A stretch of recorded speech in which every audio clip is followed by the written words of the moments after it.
Editor, India Today is now joining us. Rahul, before I go to the farmers, those who are sitting here with me at the Ghazipur border, once again, the same outreach by the Prime Minister.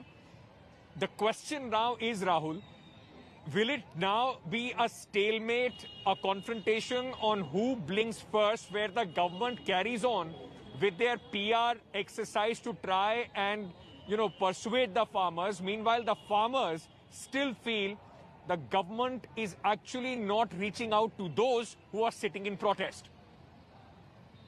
Ankit, if you look at what this even 2 hours it almost took the Prime Minister, what will be the impact? The farmers, eventually will there be talks?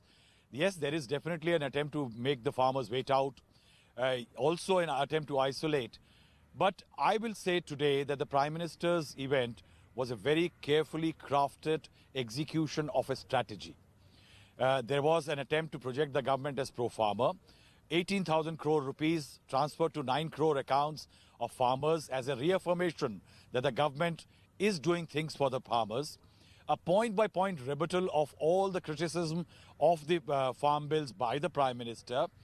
Apart from that, the vow that the government is ready to talk without any conditions.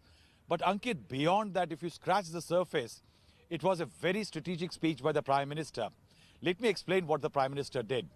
He talked about small farmer and big farmer. He talked about how 80% farmers are small, and it is the big farmers who might have different stakes than the small farmers.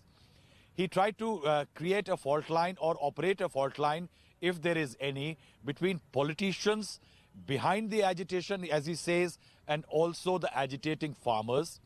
He also talked about the fact that how there are elements which are against the nation, against the constitution, and against any sense of order, and that's why they don't want changes to the bill. They want repealing of the bill. Right. Now, what the Prime Minister has done, Ankit, today is he has taken the issue too far away from any kind of a dialogue on the terms of the protesters. He has restated the position that there will be no repealing, and there will be an attempt to isolate and keep the protest only limited to a certain segment and section. Right, Rahul, thank you for that very comprehensive, in fact, summing up of what the Prime Minister and the government's thinking behind this outreach was.